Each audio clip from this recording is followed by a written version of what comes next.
والسلام على سيد المرسلين اما بعد فاعوذ باللہ من الشیطان الرجیم بسم اللہ الرحمن الرحیم. درود پاک پڑھ لیجیے. اللہم صلی علی سیدنا مولانا محمد مبارک وسلم صلاۃ و سلام علیک یا سید.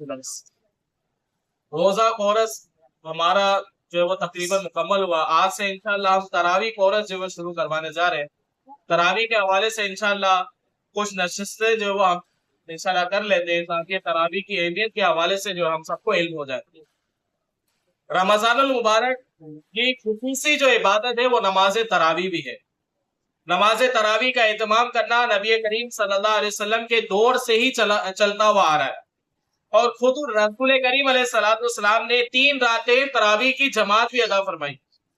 پھر امت پر شفقت فرماتے ہوئے جماعت کو ترک کر دیا تاکہ میری امت پر یہ فرض نہ ہو جائے. اس وجہ سے حضور علیہ السلام نے جماعت کو ترک فرما دیا.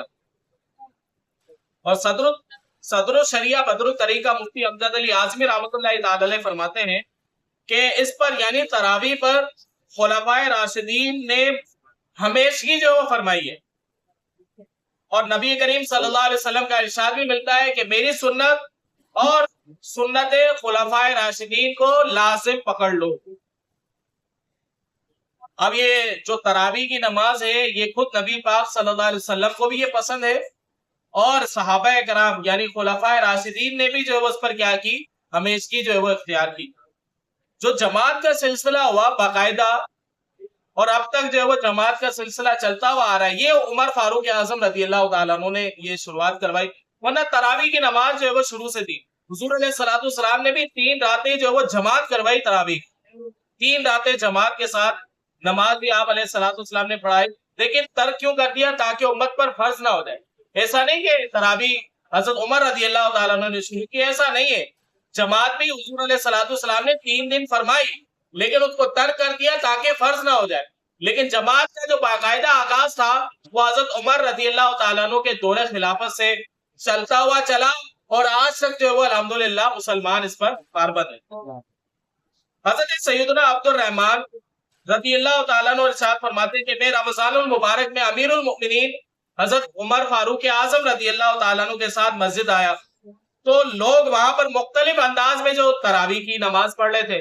کچھ جو ہے وہ انفرادی طور پر اکیلے نماز پڑھ رہے تھے. کچھ لوگ ایسے تھے کہ چند افراد جو ہے وہ جماعت کے ساتھ جو نماز پڑھ رہے تھے.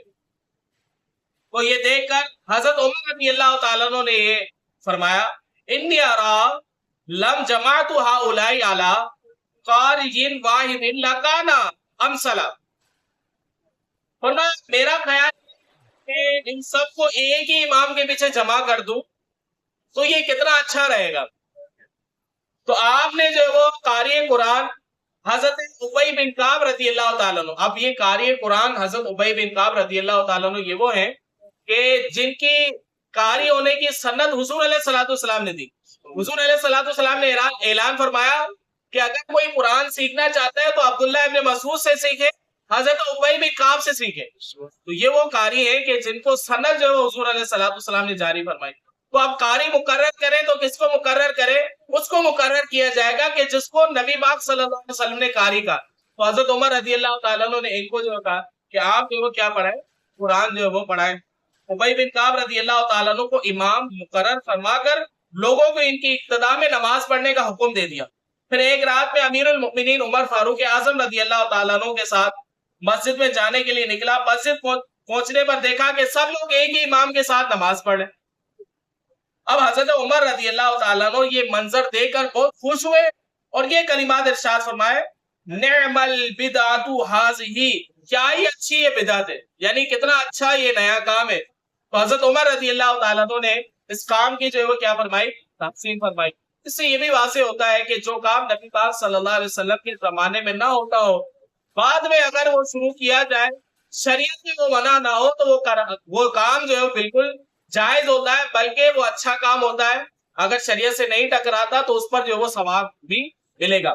یہ جو میں نے آپ کو واقعہ بیان فرمایا یہ بخاری شریف میں لکھا ہوا ہے اور بخاری شریف کتاب صلاۃ التراویح اور بابو فضل من قام رمضان، اس کے اندر جو وہ یہ باقاعدہ جو وہ لکھا ہوا ہے. اب انشاءاللہ ایک اور روایت ہم سنتے ہیں حضرت سیدنا ابی بن کعب رضی اللہ تعالیٰ عنہ قاری قرآن ہے، فرماتے ہیں کہ روایت کرتے ہیں کہ امیر المومنین عمر فاروق اعظم رضی اللہ تعالیٰ عنہ نے انہیں جو وہ رمضان المبارک میں تراویح کی جماعت قائم کرنے کا جب حکم دیا تو ارشاد فرمایا، حضرت عمر رضی اللہ تعالیٰ عنہ نے ان سے یہ کلمات ارشاد فرمائے، ان الناس یصومون النہار ولا یحسنون ان یقرؤوا فلو قرأت علیہم باللیل، کہ لوگ دن کو تو اچھی طرح روزہ رکھ لیتے ہیں لیکن رات میں آسان طریقے سے قرآن نہیں پڑھ پاتے، لہٰذا آپ جو ہے وہ کیا کریں، آپ جو ہے وہ جماعت قائم کریں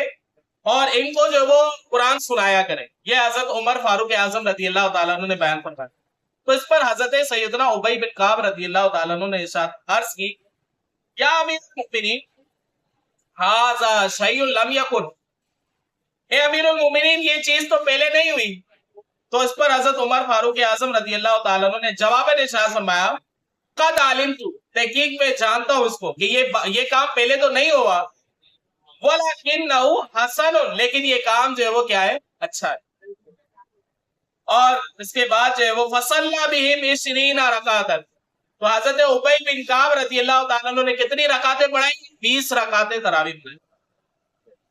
تو یہ باقاعدہ جو ہے وہ ثابت بھی ہے، جو تراویح کی رکعتیں وہ کتنی ہے، 20 ہے۔ ان پر آپ مفصل کلام کریں گے، آج کے حوالے سے اتنا ہی کافی ہے کہ ہم نے یہ سماعت کیا کہ تراویح کی جماعت نبی پاک صلی اللہ علیہ وسلم نے 3 راتیں فرمائی، 3 راتیں باقاعدہ تراویح کی جماعت ادا فرمائی اور اس کے بعد ترک کر دیا تاکہ میری امت پر لازم نہ ہو جائے۔ پھر حضرت عمر فاروق اعظم رضی اللہ تعالیٰ عنہ نے باقاعدہ دوبارہ جماعت کا جو ہے وہ آغاز فرمایا، اور تراویح کی نماز جو ہے وہ رسول کریم علیہ الصلوۃ والسلام کے زمانے سے چلتی ہوئی آ رہی ہے، اور خلفائے راشدین نے اس پر کیا کی، ہمیشگی اختیار کی، اور وہ زمانہ حضرت عمر رضی اللہ تعالیٰ عنہ کے زمانے سے لے کر آج تک جو ہے وہ تراویح کی نماز جماعت کے ساتھ ادا کی جاتی ہے۔ تو جب تک یہ کام چلتا رہے گا حضرت عمر رضی اللہ تعالیٰ عنہ کو اس کا ثواب بھی ملتا رہے گا۔ اللہ تبارک و تعالیٰ سے دعا ہے کہ اللہ تبارک و تعالیٰ ہمیں بھی اچھے کام کرنے کی توفیق عطا فرمائے۔